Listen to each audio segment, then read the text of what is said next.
Fala galera, seja muito bem-vindo a mais um episódio do canal que vai responder a sua pergunta: qual notebook comprar? Meu nome é Michael Thomas e hoje é dia de review completo deste carinha que está aqui diante de mim, o Samsung Style S51, mais especificamente o modelo NP730XBE KP2BR, que é um notebook premium ultra fino com processador i5, que a gente fez um unboxing aqui há uns tempinhos atrás aí. No vídeo de hoje nós vamos mostrar os resultados dos testes que a gente fez neste carinha aqui para saber se ele cumpre o que promete. Ou seja, ser um notebook que resulte numa boa produtividade e ainda tem autonomia de longas horas para você usá-lo em qualquer lugar. Então, vamos dar uma olhada.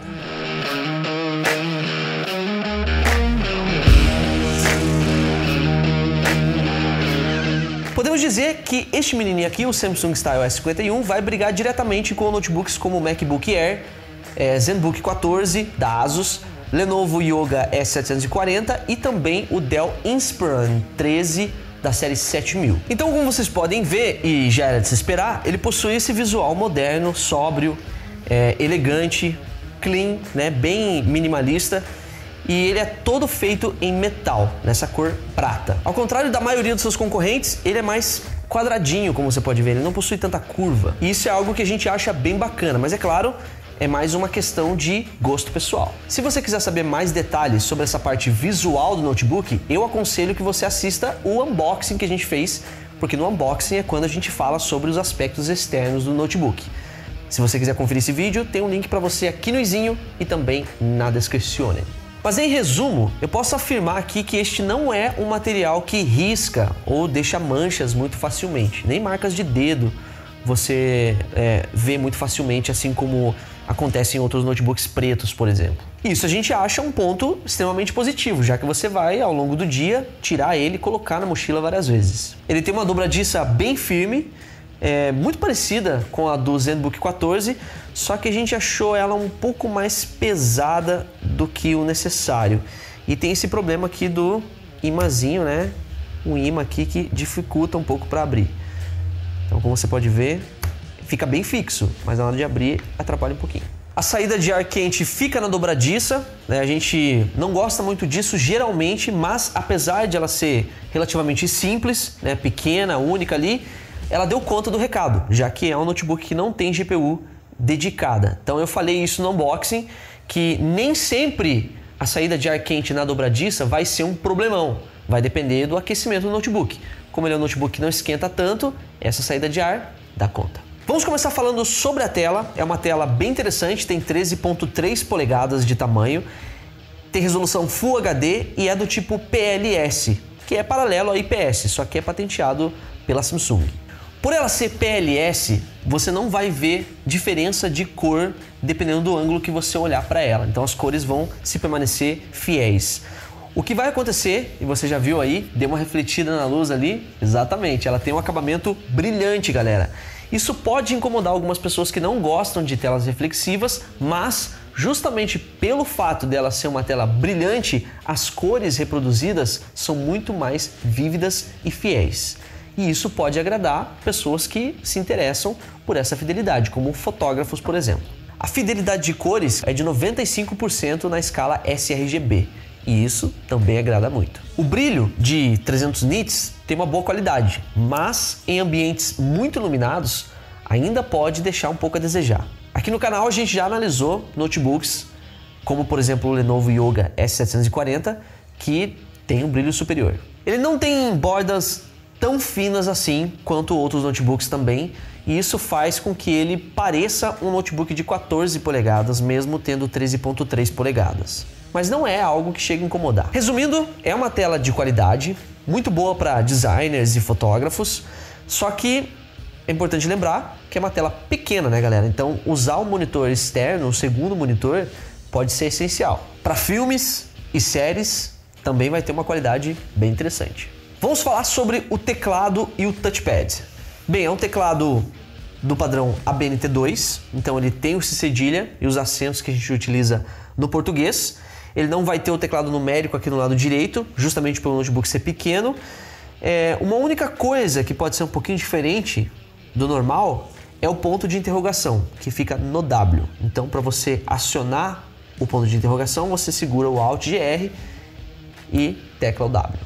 Aí vai acionar o ponto de interrogação para fazer uma pergunta. Esse ponto de interrogação no W é muito comum em teclados internacionais, mas ele possui essa característica mesmo sendo a BNT2.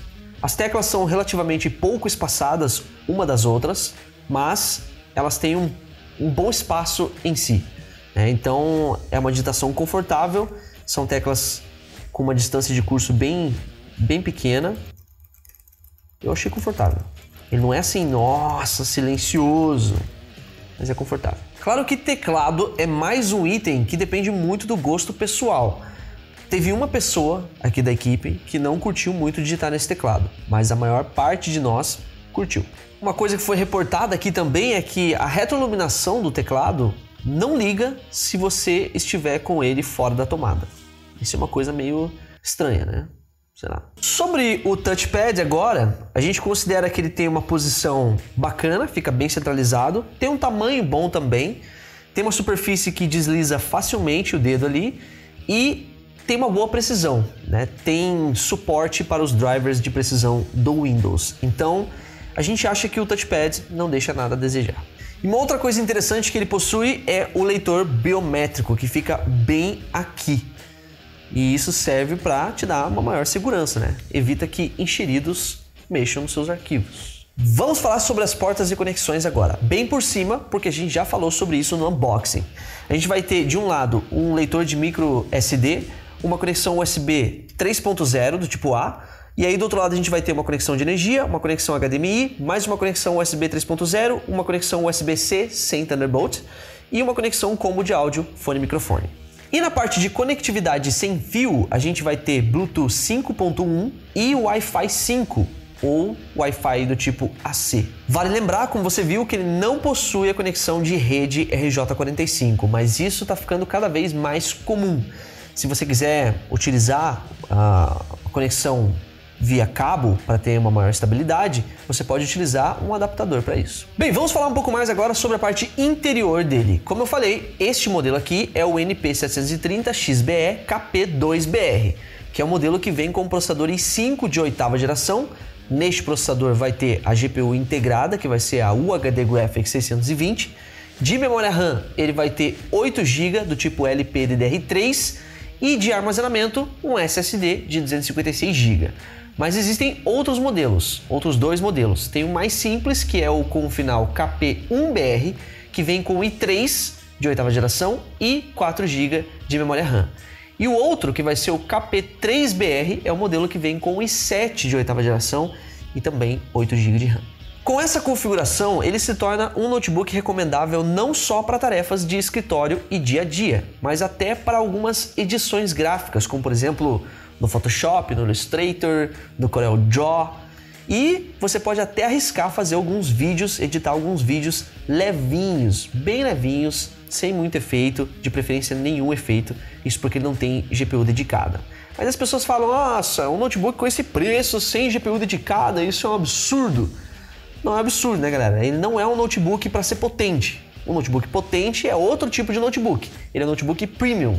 Configuração muito potente não é o foco desse tipo de notebook. Então entenda isso antes de ficar comentando coisa desse tipo. Vamos falar sobre upgrades agora. O que dá para você modificar neste notebook depois que você já o comprou? Bem, como é comum em notebooks ultrafinos, eles não dão muita possibilidade de upgrades. Então, geralmente você compra um notebook com essa configuração e mantém do jeito que está. A memória RAM que ele possui é soldada na placa-mãe. Mas uma coisa interessante é que mesmo assim ela é Dual Channel. Se você não sabe o que é Dual Channel, ela tem 2 módulos de memória que funcionam simultaneamente. Cada um destes módulos tem 4 GB. No caso são 2 módulos, 4 mais 4. Ele possui um slot M2, mas esse slot M2 já vem ocupado com um SSD de 256 GB. Se você quiser, você pode substituí-lo por outro com uma maior capacidade de armazenamento. E essa é a única possibilidade de upgrades que ele possui. E ele também não possui espaço para você acrescentar um HD. Você vai ter que permanecer com SSD apenas. Isso porque metade do espaço interno pertence à bateria. Então não tem espaço para você colocar um HD. E isso deixa ele mais leve, já que um HD é um item pesado. E esse SSD, será que é do tipo NVMe ou é do tipo SATA? Muita gente tem nos perguntado isso, já que a marca afirma que é um SSD de alto desempenho. A gente resolveu então utilizar o Crystal Disk Mark para medir a velocidade desse SSD. O Crystal Disk Mark é um medidor de velocidade de armazenamento.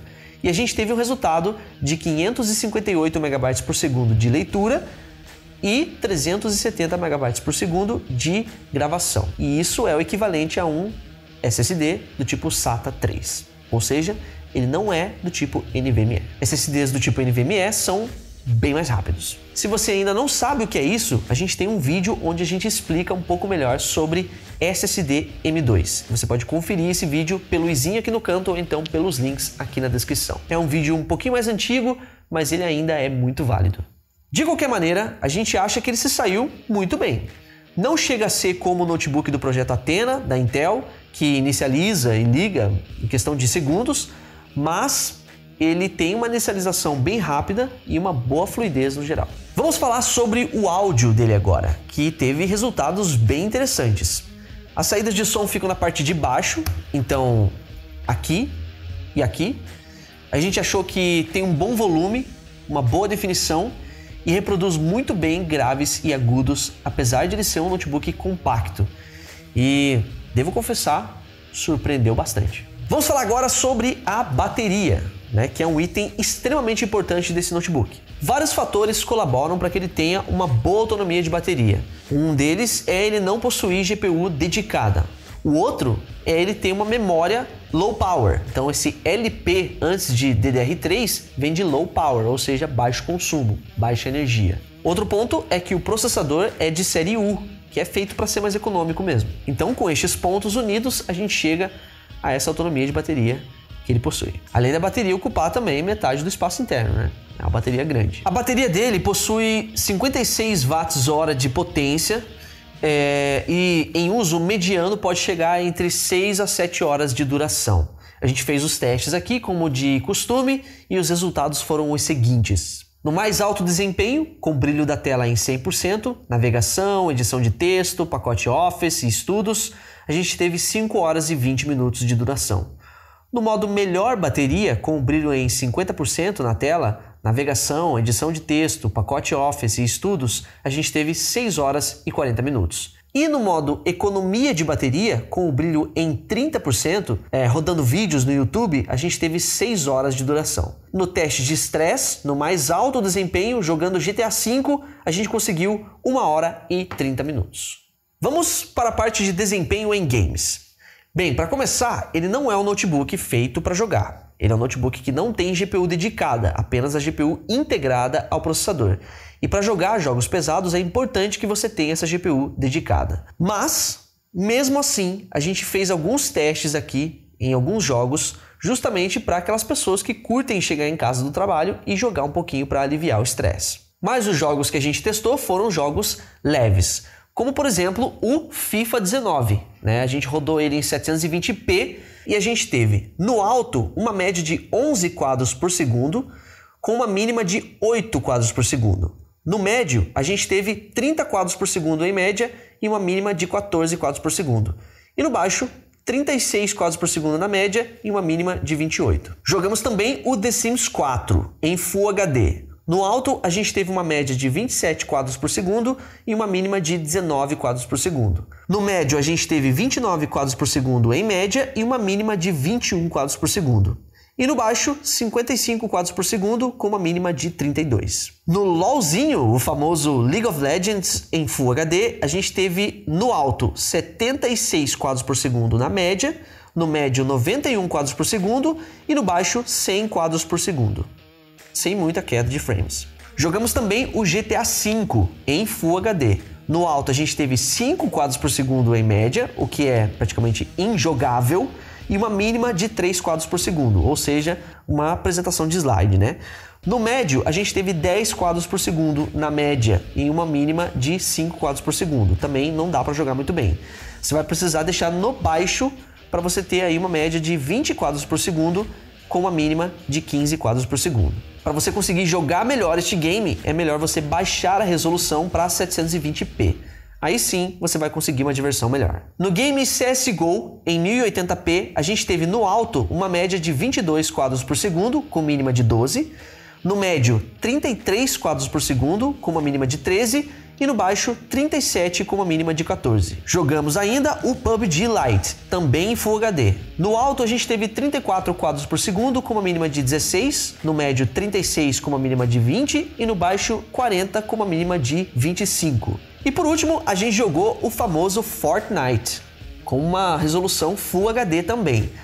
Com isso, a gente teve no alto 15 quadros por segundo com uma mínima de 10 quadros por segundo, o que não é muito bom para esse tipo de jogo. No médio a gente teve 25 quadros por segundo com uma mínima de 15 e no baixo 34 com uma mínima de 27. Sobre os testes de benchmarks, para você que é mais antenado, a gente fez os testes tanto no Cinebench, quanto no Blender, quanto no Heaven Benchmark, entre outros. A gente vai deixar os resultados no post oficial deste vídeo que você pode acessar pelo izinho aqui no canto ou então pelos links aqui na descrição. É o primeiro link aqui na descrição. Vamos falar sobre temperaturas agora. Ele é um notebook que possui um sistema de refrigeração bem básico. Ele tem uma entrada de ar aqui pela parte de baixo, pequena, como você pode ver. E a saída de ar, como eu falei anteriormente, fica na dobradiça. Mas mesmo assim, ele não é um notebook que ultrapassa os 80 graus, mesmo jogando. E agora, galera, será que vale a pena comprar o Samsung Style S51? Bem, se você é uma pessoa que procura um notebook compacto, né, bem portátil, elegante, moderno, com acabamento premium, com uma tela excelente, né, que tem uma boa fidelidade de cores, uma boa resolução, um bom ângulo de visão e além disso um notebook com uma boa autonomia de bateria para você fazer tarefas de escritório, para você fazer edições gráficas, para você editar alguns vídeos bem levinhos, esse notebook é para você. Agora, se você é uma pessoa que quer um notebook potente para você rodar jogos pesados, para você rodar programas de modelagem 3D, editar vídeos pesados, fazer efeitos visuais e tudo mais, é lógico que este não é um notebook para você, né, galera? Aí você vai ter que optar por um gamer ou então um notebook mais voltado para uso profissional mais avançado. Como, por exemplo, esse aqui que está do meu lado, que é o meu notebook particular, o G7.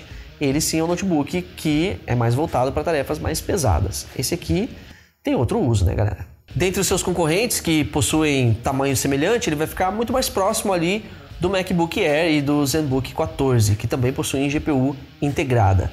Mas a gente considera que ele tem um custo-benefício melhor, ele é mais em conta. Falando nisso, sobre o preço, é uma coisa muito incerta para dizer agora, porque a gente está num período de total instabilidade dos preços, então pode ser que o preço mude muito e muito rápido. Com esse negócio de alta do dólar e tudo mais, fica difícil prever. Eu posso falar um valor aqui e amanhã mudar, daí não vai fazer sentido. Então, se você quiser saber o preço atualizado deste modelo aqui, eu sugiro que você acesse o nosso post exclusivo desse vídeo, que é aquele primeiro link aqui na descrição.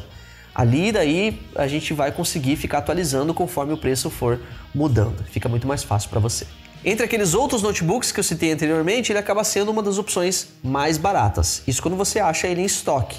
Isso porque estoque está sendo um dos grandes problemas dessa época de quarentena que nós estamos vivendo nesse momento que eu gravo esse vídeo. Por isso, uma dica extremamente importante é que você faça parte dos nossos grupos no WhatsApp e no Telegram, para que assim eu te mande aí na palma da sua mão novidades, ofertas e cupons para que você não precise ficar perdendo tempo procurando a informação e sim que ela venha até você. Também não esqueça de deixar o seu like aí embaixo do vídeo, como sempre, é uma coisa que ajuda muito o canal. Se inscreva se você não for inscrito e ative o sininho. Eu vou ficando por aqui, mas nós vemos você no próximo episódio. Aquele abração, boas compras e até lá!